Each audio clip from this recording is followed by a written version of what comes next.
What's up, outdoorsman? Greg here, and today I am with the godfather of saddle hunting, Mr. John Eberhart. He invited us up to Michigan. Me and Ernie came up here. We're super pumped. We're gonna get to go hunting. But first of all, John is gonna show us around, right? Yep. We're gonna look in his minivan, show us how he sets that up, how he keeps scent control stuff. We're gonna do all of that stuff. I'm super pumped about it. And I am absolutely shocked that you two flew all the way here to see me. But I appreciate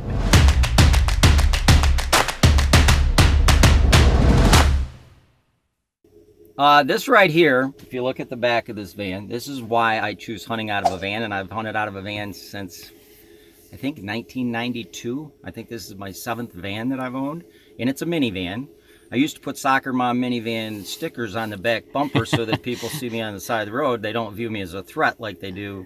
You know, if you see a big pickup truck, you know somebody's out there hunting. If you see a Soccer Mom minivan, you think, yeah, if a guy is hunting, he's probably not a threat anyway. So minivan has that as a minuscule advantage over a truck. Trucks are obviously very visual. People know that somebody's parked on the side of the road with a truck, they're out there hunting, and they might be serious. I don't know why people think that. That's just a perception. But anyway, basically I slide from the driver's seat. If it's raining, snowing, cold, windy, whatever, I never have to worry about that like you do with a truck. You have to physically get outside, put a mat down, change your clothes in the rain, whatever. I slide between the seats, usually have the radio running, listening to news or music or whatever. And for me to change, it literally takes, you know, just a couple minutes, and I'm going to basically go through the whole process. Actually, film me now. There we go. So what I did is I just took off my pants, my shirt, put on my undergarments, which is just a long sleeve tee. These are not base layers from ScentLok. This is just camo shirt and camo long johns. Then I get into my ScentLok. Typically, I use my ScentLok gloves for doing this, but I'm not going to do that right now. So you, even when you're handling the clothes inside your van, you would still put on ScentLok gloves, generally? Yeah, typically. Now, I'm not real tall, so it's a little easier for me. Cover back on my totes. And this is all my ScentLok suits for different weather conditions.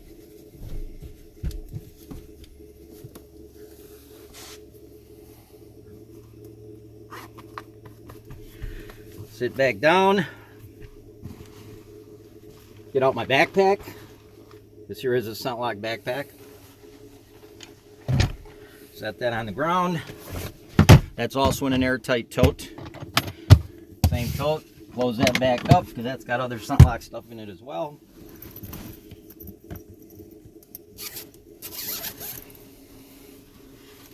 Take out my archaic bow. Yeah, we got to talk about that. Let's focus on the black electrical tape. This is John Eberhart's bow here. Show us the tape. Show us your sight there, John. That's a 40-year-old PSC Mongoose sight. That is black electrical tape. This is black electrical tape. This is a flipper rest, glorified flipper made by NAP.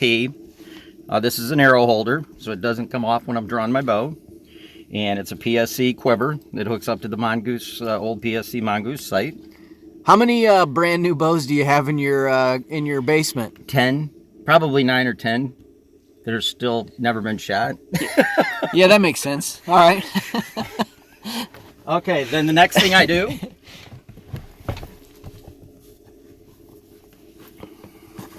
put on my boots, and I have probably 10 different pair of boots back here for different weather conditions. And you go pants over the boots. Pants always over the boot. These are ScentLok pants, ScentLok jacket.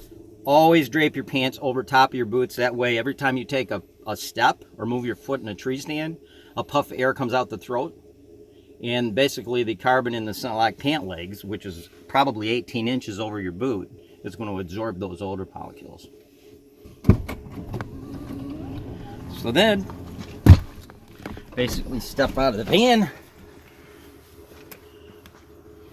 And again, I would have ScentLok gloves on right now. Put that on, grab my bow, How about a ScentLok hat? and I'm going. It's in my backpack. Okay. I do not wear a ScentLock hat when I'm walking through the woods on an entry or an exit. I always take that off. It's in my pack. So you're not worried about the I scent? always wear gloves. You're not worried about the scent from your head or anything while you're walking in? If I'm getting to an area where my head is going to touch brush, anything on my head, any skin, yeah, then I would put it on. Okay. But if I'm walking through an area where nothing above my collar is going to touch vegetation, then I'm not worried about it at all. Okay. And then once I get up the tree, then I put it on. Okay, this is a picture from the back of the van, and I have 4 airtight totes in here. These just happen to be ScentLock totes. You don't have to get a ScentLock tote. I think you can buy rubber sealed airtight totes like at Menards or Home Depot for probably half the price. But basically, now I'm outside. I do all of this from inside the vehicle when I'm changing my clothes. But if it's cold outside, these are all my different undergarments. So these are undergarments that I will wear underneath my ScentLock once I'm physically on stand. So what I will do if it's cold, I'll take 2 or 3 of these out, and I kind of know, because I've been doing it for so many years, what I need to wear, and I'll put them in my backpack. So then once I get on stand, I let my body cool down, and then I will actually go in the backpack. I'll take off my ScentLock jacket, put on my undergarments, and then put my jacket back on. I don't really worry a lot about my undergarments odor-wise, because basically your exterior ScentLock is a catch-all. Yeah. You know, anything underneath it is kind of irrelevant. I noticed you got a carbon pad there. Yeah. Do those come with the ScentLock totes, or do you add that in there, or what? They used to come with those. I don't know if they do anymore, but it's not necessary. You don't need that. Because this stuff here, now my undergarments, these have all been washed in scent-free detergent. I don't really have a particular brand. A lot of times I just buy Arm & Hammer or Purex hypoallergenic detergent, no perfumes, no dyes, because it's cheaper. You can buy it for like $5 a gallon. But anyway, these have all been washed in non-scent detergent. So once I wear any of these undergarments one time, if I take them out in the field and they're underneath this, I feel like scent-wise they're somewhat, what's the term I need? Contaminated? Contaminated. Yeah, they're somewhat contaminated. So I may wear these garments again as undergarments, but I won't put them back in this tote because it'll contaminate the other stuff in here that's 100% scent-free because it's been washed in scent-free detergent. So what I will do, let's say I wore this as an undergarment. What I would do when I get back to my van and I'm unpacking everything, I will take this and I will either fold it up and put it back in my ScentLock backpack because I'm going to wear it the next hunt as well. Or if I'm not, rather than put it back in here and contaminate other stuff, I'll put it in a plastic bag. And I have these rolls of plastic bags over here, right here. And I'll put whatever undergarments that I may wear again, but not maybe on the next hunt. I'll put them in a plastic bag, and I might get 3 or 4 hunts out of them before I feel they need to be washed and then dried again, at which point they would go back in this airtight container with the other clothing. And my go-to is merino wool. I'm a huge merino wool fan for undergarments. These are Icebreaker merino wool. Really good quality stuff. There's several good brands on the market. Now this happens to be ScentLock undergarments. This here is something else that's really cool.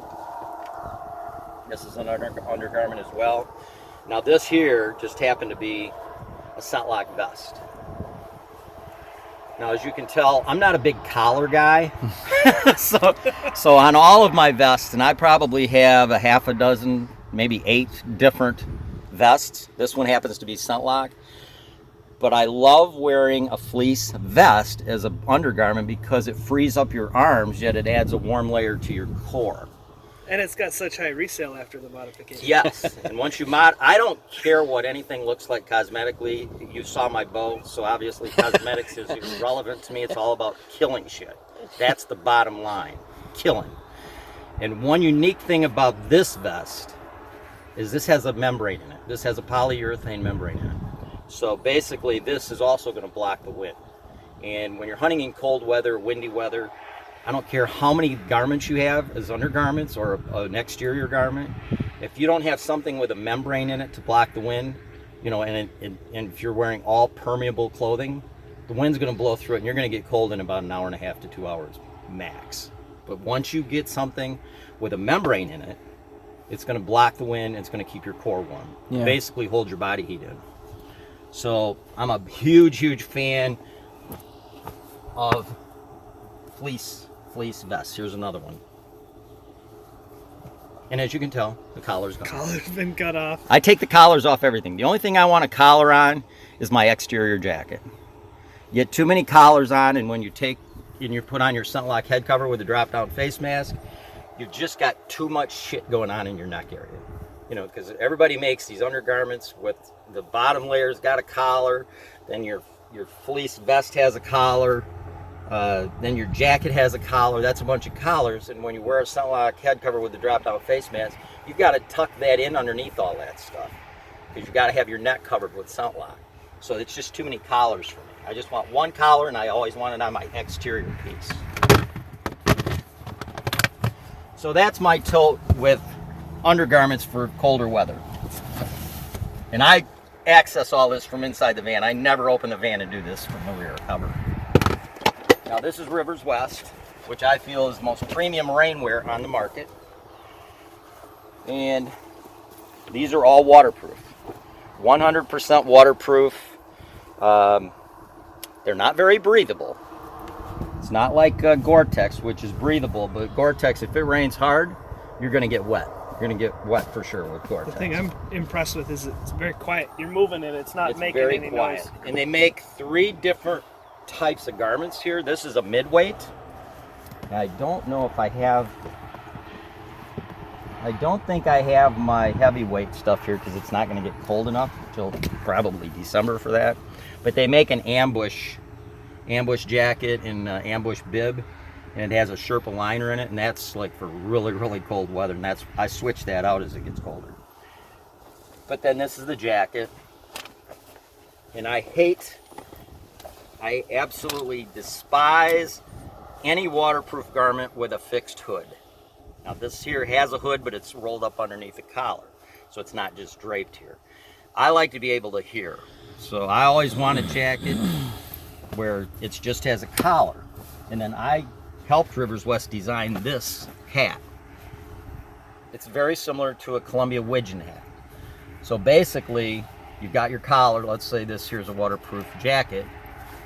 You put the hat on, you got a little short bow bill, and you got this. So basically, the water hitting your hat just rolls off the back of this and down to the back of your jacket, and yet your ears are exposed. And if it's really cold out, it's got this little tiny piece of elastic that you can put over your ears. Look at there. So it doesn't take much to keep your ears warm, and that'll do it, yet you can still hear pretty good through that. You know, it's not a big heavy-duty ear flap. Usually ear flaps are the same weight as the actual hat. So this has a really lightweight flap on it. Now, for this stuff, would you follow the same procedures here as you would your undergarments, whereas if you Absolutely. use it once, it's now contaminated? Good question. As soon as I wear this one time in the rain, because I'm really not a big fan. I'm a huge ScentLok fan because they own the patent on using activated carbon, and I pay zero attention in the wind, as most of you people know. But I don't feel like they make a good waterproof garment, so when it's raining, I always wear Rivers West as my exterior. So, and yes, once I wear any one of these suits one time, I feel they're contaminated. I just feel I feel naked if I'm in the tree without a ScentLok exterior. I mean, that's how serious I am about it. I feel like I'm naked. So this stuff, even though this is always washed in scent-free detergent, thrown in the dryer, and as soon as it comes out of the dryer, just like my ScentLok, you know, it goes in a scent-free tub, airtight tub. But once I wear this once, it's compromised. So even though you've got a ScentLok suit underneath your exterior Correct. rain gear, you still treat it that way? Yes. Okay. Yes, this has to be washed in scent-free detergent. ScentLok you don't wash, you regenerate it in the dryer. But this stuff needs to be washed in scent-free detergent. So this only gets worn one time, before it gets washed, dried, and put back in this container. Nothing in here has ever been worn before. It's all right out of the dryer and right in the container. And again, one time, once this stuff's wet, gets washed, dried, put back in this airtight container. That Rivers West gear, it handles several washings okay, still remains waterproof? I have Rivers West suits I've probably washed 50 times. Okay. It's very well made stuff, yeah. Next question. Do you have a dedicated washer and dryer for your clothes? I do not. So how do you keep your dryer that your wife puts dryer sheets in all the time from activating scent on all of your clothes? Good question. Typically when I'm getting ready to do a load of wash, and again, I don't wash my scent lock, that just goes in the dryer, but when I'm going to wash my undergarments or my exterior waterproof garments, I will wash 2 or 3 towels that I'm going to use for hunting in scent-free detergent, and then I'll run them through the dryer. Okay. And then after they're done with the dryer, that's plenty enough to clean up the dryer, and then I will either reactivate my scent lock clothing in that dryer or wash and, dry my exteriors. So you do a sacrificial West load of or- towels. Yeah. Okay. Because I'm going to use those towels anyway. Okay, yeah, got it. So it's not really sacrificial because yeah. I'm usually doing this stuff, washing it or deabsorbing my scent lock about as frequently as I would need to redo my towels anyway, because I only use the towel once and then I have to rewash it again. Okay. Well, we're gonna edit that part out so my wife can't see it because I'm working on getting my own dedicated washer and dryer. I don't have room for it. My son Chris has it. Had one. Okay, next is back here. And I kind of keep this stuff in the order I use it. If you noticed up there where I have my rubber mat, that's where I slip back between the seats and I sit on one of these 2 totes up here, because these are my 2 main totes. That one tote up there has my scent lock backpack loaded, and this one here has my scent lock suits. So typically, that's my main 2 things that I'm getting into. Now, if it's going to rain, I just reach back here, undo the Rivers West and get that out, or if I need more undergarments, I do that. This here's my spare bow. I always carry a spare bow. It's identical to it's got the same kind of electrical tape as the other one. Is that one from 1972 as well? Exact same bow. It's identical. Okay. And then this is my boots. That bowl case out of the way. These are my boots, and I have boots I've probably got twice as many as this at home. So I've got basically 3 times as many boots as I've got right here. So this here is probably the best cold weather boot made right now. It's called Baffin, and that's a company out of Canada. And it has a pack in it. To me, in cold weather, you have to have a boot with a removable pack if you want to keep your feet warm. Got a real heavy duty removable pack, and also the boot has insulation in the body of the boot at the bottom. And you never want to get cold weather boots with a steel toe either, because the steel will make your toes cold. And you always have to keep in mind when you're looking at boots, all boots have a rating, minus 60, minus 30, whatever. That is a walking rating. That is not a sitting rating. So if you see a pair of boots and it says minus 60, that's not for sitting in a tree for 8 hours. That's going to be for walking. And obviously, if you're walking, your blood's flowing and your feet aren't going to get cold as much.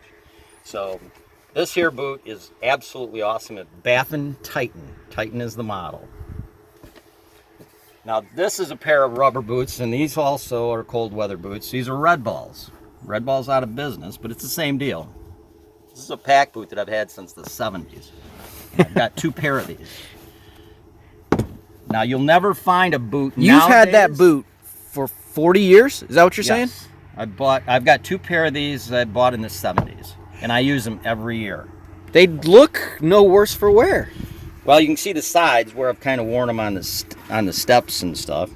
So the sides are a little bit on the worn side. You can see it more on that one. Actually, that one there I've patched. Oh yeah, I got that. My right foot. But you'll never find a boot nowadays that will last like these old Red Balls or Service or the old Lacrosse when they were actually made in Wisconsin. Because back in the day, they used to use a lot more rubber in their boots. And then in the 90s, they started selling stuff into Walmart and all these big mass merchants, and they had to de-spec the boots. So they added a lot of clay content to the actual rubber. That's why a lot of your boots nowadays, they dry rot really fast. They just don't last as long. Yeah. Because the rubber content is much, much lower. They have a lot of clay in them to bring the cost down.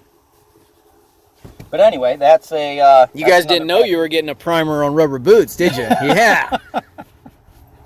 These are awesome, but unfortunately you can't buy these anymore. Those have been off the market forever.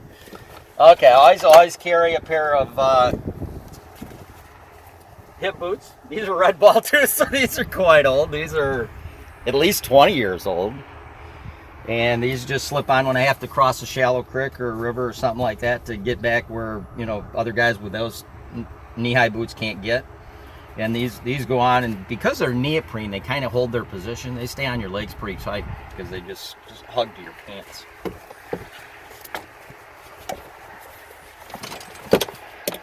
Then I actually do have some new stuff. These are some new Lacrosse. I can't remember what model they are, but it's a neoprene upper, rubber bottom. Very comfortable. I have two pairs of these. The other pair is at home, and you can see the side of them is getting worn here a little bit already from the steps. These are Muck Arctic Sports. They make a colder weather, Muck makes a colder weather boot. I have two of those, and I have 4 pairs of... I have 4 pairs of these Edgewater for early season hunting. I never thought neoprene boots would last as long as they did because neoprene waders get punctured so easily, but these are really deep neoprene and they've lasted really well. Now this here's a relatively new pair. This is like 5 years old. And I always, when I have multiple boots of the same exact model, same exact color, I always put some identification so I keep them in pairs, because otherwise, you know, you end up with a wrong right and wrong left. And not that makes a difference. I just want them to wear evenly. Mm-hmm. So then, because I hunt by myself, I have a block and tackle, and I've used this to get deer up hills, and I'll show you kind of what I use that for.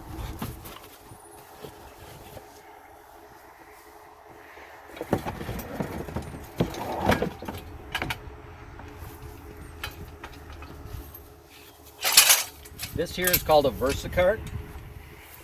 So basically with this VersaCart, if you notice, it's got angled tires. I don't think they make this anymore, but the angled tires is awesome. What's cool about this cart, when you put a deer on the cart, if you notice the carcass is right on top of the axle. A lot of the carts you buy, there's a flat spot up here, tires are straight. And when you put the carcass up here on top, so high above the axle, as soon as you go over a log or something, or a side hill, because the weight's up so high, it wants to tip the cart over. With this here, you can go over a side hill quite a bit, you know, and that tire's still straight. Yeah. And also because the carcass is so low over the axle, it just keeps wanting to bring it down, the axle down. And then I have these little cinch things to cinch over the carcass.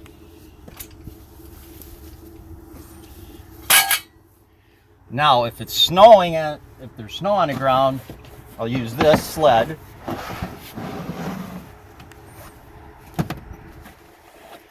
This here is just some extra clothes, military pants, just a shirt, light jacket for getting deer out of the woods. This here's a freelance pack. This has, if I want to go a real quick do-it-yourself freelance hunt, everything I need is right there. Steps, safety strap. This is a doe drag, piece of conduit with a rope through it. Basically, put the deer's legs up behind her head, put this underneath her head, under neck, slide this through, cinch it up, and you got a drag. Cheap way, costs about $1. And that just lives in your sled. Yeah, that's just thrown in my sled. And because I'm in a minivan, I always have this sled, and pretty much my boots and the cart and everything's in this sled. So Otter's the best, by the way. There's a company that makes a jet sled, but if you drag a deer very far on a jet sled, they got real thin plastic on the corners. Jet sleds will get holes down here in the corners. So typically what I do is I'll bring a deer out on the VersaCart, get it up to the car, pull the sled out, dump the deer into the sled, and then my son John made me a ramp. So basically, deer's in the sled, throw that up there. Hey, Ernie, jump in the sled so he can demonstrate it. I was kidding, but okay. Get your ass off my sled. Hey, actually, as I age, this is getting more difficult for me to do. So what I used to be able to just push this right up into my van, and then I'll throw this here on top of it, and then the cart on top of that as well. So the deer's actually in my vehicle, and that's why I use an otter sled. Because if I were to use the old jet sleds, which I've ruined about 4 of, I'd always end up getting blood on my carpet in the back of my van because it would wear holes in the bottom corners. I've never worn this one out. Otter sleds are awesome. But now, because I'm kind of getting old, I still work out every day. But now what I do is I'll usually push the deer up to about there, and then I'll actually come in from the side door and I'll pull it up. Pull it up into the van. So when you're doing a true do-it-yourself hunt and you don't have any help whatsoever, you got to improvise. And that's another thing that this block and tackle is for. This block and tackle I have actually used out west where it's really steep bluffs. I'll shoot a deer down in not a canyon, but in a real deep draw. I guess I need to look at the camera. I'll shoot a deer down in a real deep draw where you got real steep cliffs for like maybe 100 feet. Well, when I get the deer to the bottom of the draw where I got to go up this real steep hill, I just don't have the horsepower to pull it up the hill. I mean, we're talking probably a 45-degree angle hill. So what I will do, I'll hook a block and tackle up to a tree, and this has a 200-foot rope in it, and then I'll hook the other side to this, and I'll pull it up with the block and tackle, tie this cart off to the tree, and then go up to the next tree, do the same thing to get it up to the top of the hill where I have a vehicle. Or else then I have a flat ground to bring a deer out on.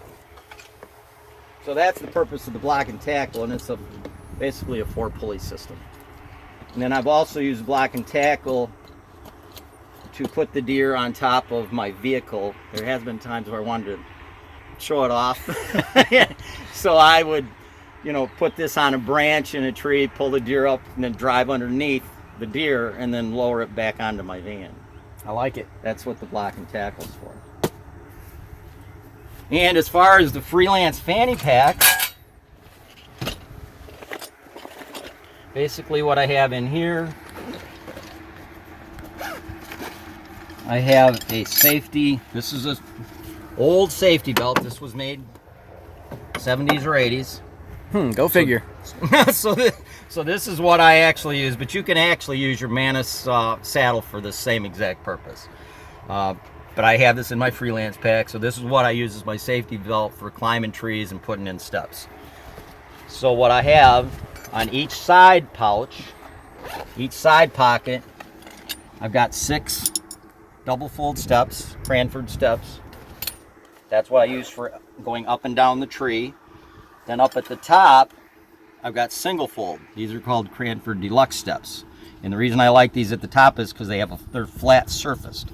So when you stand on them, they're more comfortable than the double folds, because the double folds have that little piece, they have that half moon on the end, so it's not comfortable to put your boot on. And then I also will take this, because a lot of times these steps are really easy to start into a tree, but then to turn them in, when you're turning in, up to 18, 20 steps, that gets tiring. So basically what I'll do is once they're started, I'll put this conduit over them to screw them in. It just gives me extra leverage. And this also will fit over the little half moon on the folding steps. And then I've also got some bowl holders in here to, put in the tree. And then I get down, put all this stuff away, and climb back up the tree, and with my bow and stuff, and basically hunt. Also have a rope. So once I get up the tree, prep the tree. Here's some bowl holders. Prep the tree, hook the rope up. And when I go down, I just hook my bow on the rope. And a lot of times if I'm traveling, I'll stay at a hotel or at a friend's house. Obviously, you have to have your overnight bag, razor, everything in here, scent-free shampoo, scent-free deodorant, scent-free toothpaste. I also carry antihistamines in my backpack because a lot of times you get runny noses. You take antihistamine, it'll quit your nose from running, so you're not sitting in a tree sniffling. Then in this little tote right here, this doesn't have to be airtight. This is just t-shirts. Basically, this is what I put my socks in, t-shirts and stuff. My very, very bottom layers when it's warm out like it is right now.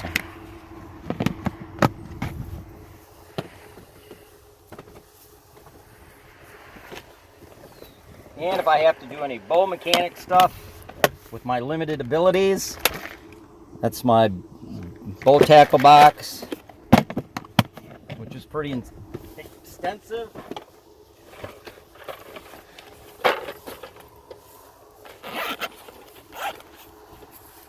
Always carry a boot dryer. It's my little boot dryer, plugs into the wall because you always got to dry your boots after a hunt.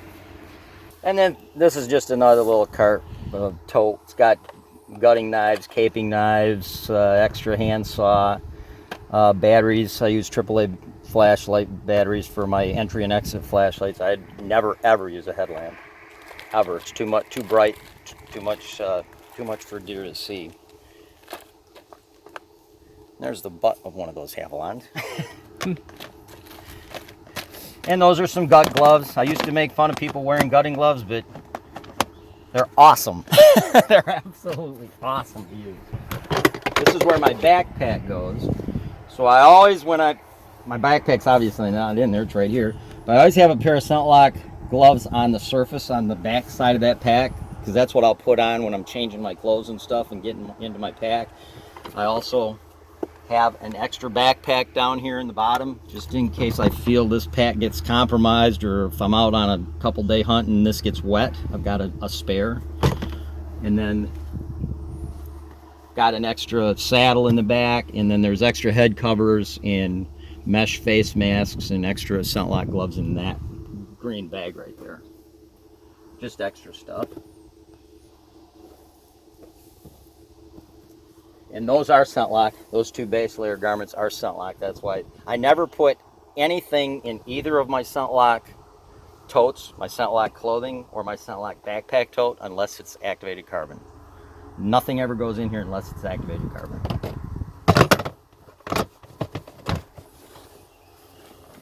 And then just to give you an idea what I have in my pack, is that something you're interested in? Sure, why not? I have a pee bottle, which I forgot to empty. You won't drink it. You won't drink it. No, I won't drink that. Start that over. In this pocket here, I have a pee bottle. Just stick your thing in the head, in this throat, and pee in it. I think we got that part figured out. And this holds 20 ounces. And then I also carry a bottle of water. I noticed you had a wide mouth bottle, not Yes. a small bottle.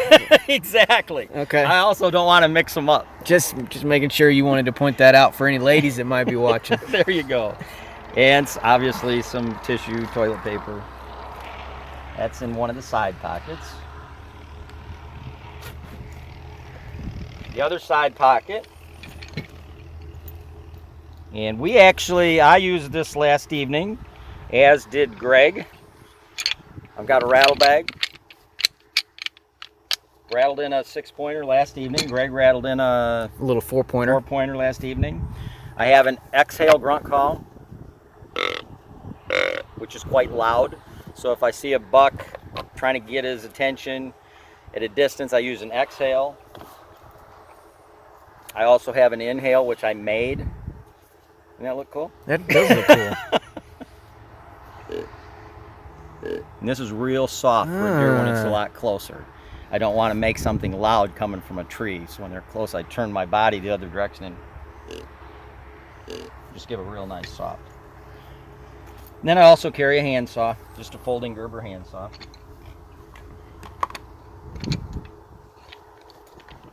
That grunt, that one exhale grunt call also has a wheeze on it.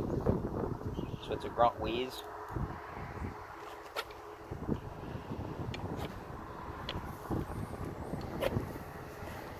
I always have a watch on my backpack so I don't, because usually my gloves and everything is kind of tight here on my wrist. So I have a watch on my backpack, and when I get everything sorted and I'm starting to hunt, you know, I turn that so I can see what time it is all the time. And then in, oh, forgot, exterior pocket. There's my scent lock gloves that I wear into the, you know, once I leave the vehicle and I'm walking into the woods. This is what I put on. Bow rope, that's 35 or 40 feet. And I do not like thin bow ropes. This one here is 3/8 diameter. Little thin ropes get tangled up all the time. The bigger the diameter, the easier it is to untangle on the tree and in the dark. This here is a doe bleat call. They have the cans that tip upside down, but this one here is a lot louder and it's very consistent. I have a heart palpitation. I have a tremor. So when I physically use a can, the ones you tip over like the Primos or the Quaker Boy, Bleat and Heat, I tend to get a little bit of a vibration in those. So this one here I found online, and this is actually made to go on a bow when you shoot, so that it made a doe sound. So if you missed, you'd get another shot, hopefully, which is the most stupid thing I've ever heard of in my life. But anyway, this one just works real easy. You just tap the bottom of it and gives you a nice, consistent doe bleat sound. Have you ever seen that before? No, I'll be looking into it. I've later. never seen one of those before. Sounds cool, doesn't Hey, it? tell us the name of that. I don't know. Well, show it to us so we can do some research and find it. One of the guys online will find it. Because No we're name about on to it. we're about to sell 1,000 of those things. And that's what it is inside. Inside it has an on-off button. I could probably find out for you. This was not cheap. This was $55. Okay. The only issue would be Electronics. I know, the electronics. Some Yeah. states might not allow electronic calls. Yeah. But it just sounds so awesome. Interesting. All right, that's a first for me. I've not seen that one before. Now these are my 4 flashlights I carry. These 2 are entry-exit flashlights. They're both AAA. In case AAA if 3 lights. of them go bad. No, these 2 are for blood trailing. These are considerably brighter. Those are brighter. You didn't know you were gonna do a video and get heckled the whole time, did you? No, but I'm used to it. So this one here is just a little single AAA. I just want enough light to see the ground and see where my feet are going, or to find my next tack in front of me, or a reflective tie. So I do not like coming out of it. I never use a light coming out of a tree. And if I can get away with it, I try not to even use a light when I'm leaving. But if it gets to a point where I have to see the ground coming in the dark or going out after dark, you know, I use these just little dim AAA lights. Okay. One more time. Does that ever go off on accident as you're walking? Or do you have to hit it pretty hard? No, you gotta hit it. You gotta tap it pretty good. Good solid little jolt. Okay, these are the knee pads that I use, and obviously I'm hunting out of a saddle. This is what I've been using since 1981. I've killed,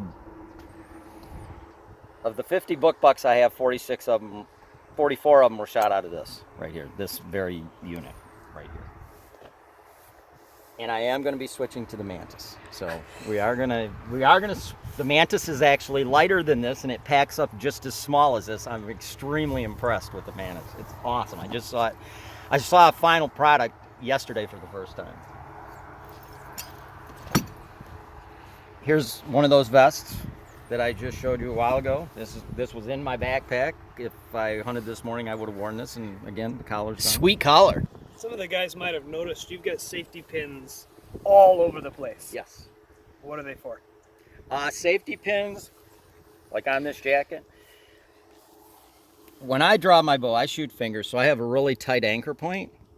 And what I do is once I get all my clothes on, my undergarments on, up in the tree. I pin my sleeve over so this is nice and tight. So I never want to worry about slapping fabric with my shot.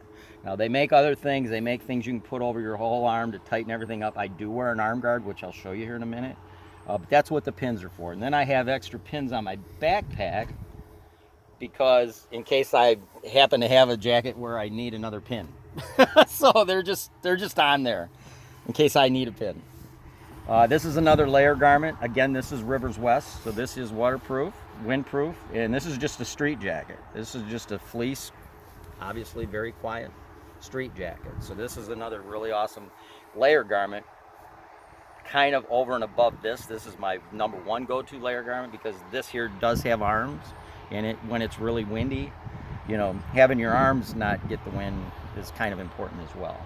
But when you have on this, which is waterproof, windproof, and this with your core, which is windproof, I tell you what, it'll hold you off in a lot of cold weather before you need to start adding body warmers. Speaking of body warmers, I use a lot of these grabber adhesive body warmers. Basically, these here, you pull them out, and again, they're adhesive body warmers. These are not hand warmers, they are not toe warmers. Those will burn you if you put them close to your skin.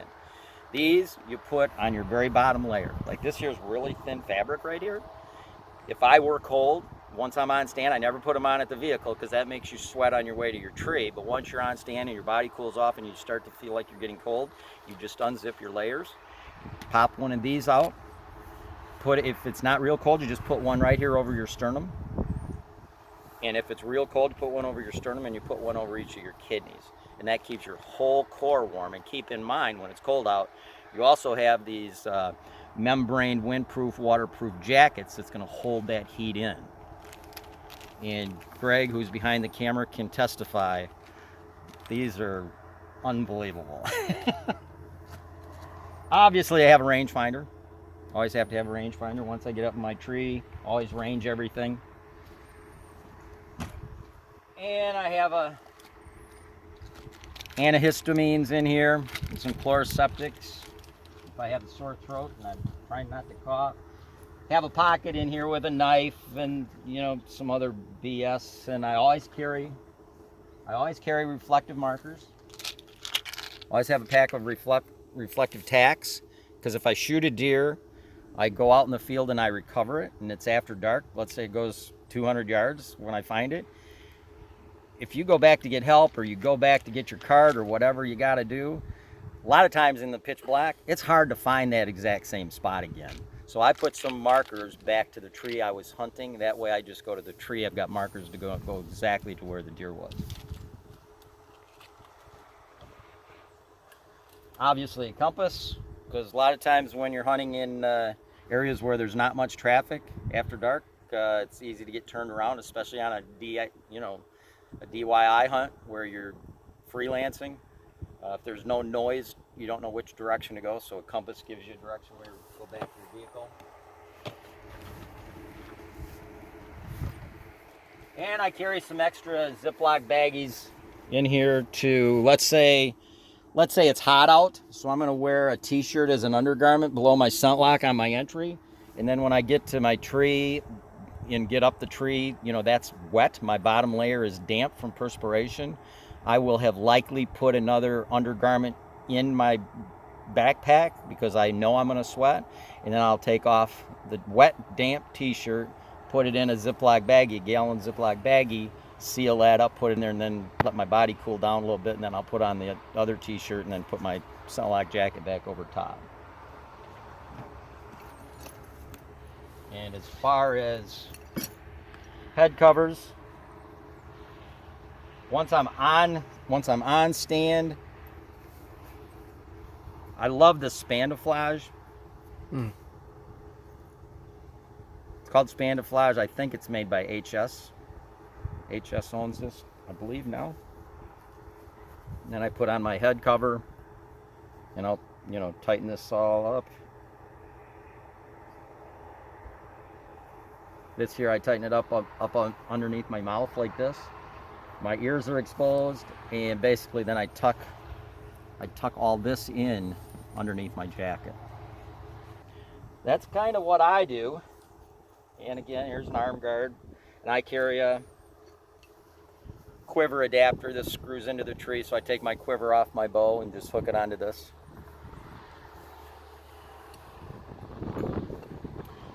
And something that probably hardly anybody watching this is going to use. I want to pull your. What? You might want to pull your head thing off so we can hear you talking a little Oh. more clearly. There we go. Something else that probably hardly anybody watching this uses is a finger tab. I shoot fingers, and so. Have you ever tried a release? Yes, a trigger I release? have. I have tried a release, and I shoot a little bit better with it. And if I, like when I went elk hunting, I use a release. But for whitetails, I'm shooting almost always under 25 yards, and it's just something that can fail. I have a good friend that the 2 biggest bucks he ever drew back on, he had his trigger set pretty light, and both times he got excited and he put enough pressure on the trigger that he missed the buck. So you Miss shoot both of fingers those. because it's a fail safe for you. It's a fail safe. It's something I never, I know that arrow's not leaving till I open my fingers. Okay. I keep my thumb tucked underneath there, and at 20 yards, I might shoot a 2-inch group as opposed to a 3.5-inch group, but I shoot plenty good enough at what I try to get deer my shot distance. Yeah. Okay. Where fingers are fine. Yeah. And, there's a lot of guys that can shoot 50, 60 yards. I'm not one of those guys because of my tremor. Unfortunately, with a tremor, I don't know how many of you guys have that or have known anybody that has it. When you hold your hand out straight, you can visually see a tremor. But when you're shooting a bow where you got pressure against both hands, it doesn't really affect anything. Okay. Which Civil War buddy of yours made that arm guard that you got? Let's see it. That's my arm guard. Seriously, that may have been made by a mountain man. That's from the Game of Thrones, I think. Could be, I don't know. It's pretty basic. You just I like flip it. it over the buttons, and it's done. I'm a fan. It's simple, quick. That's what I'm into. The other ones, most of them are Velcro. You got little clips, and they take too long. They take too long, and they're not as good. And that one there is firm. It's really nice and firm. A bow is just a tool. What do you think, Ernie? You gonna go put one on your bow now? I've got friends in Wisconsin that their bows look very similar to this. Well, let's be honest. Their stands look similar to John's too. Nails into trees, and there's no fancy and nice to it. It's all function.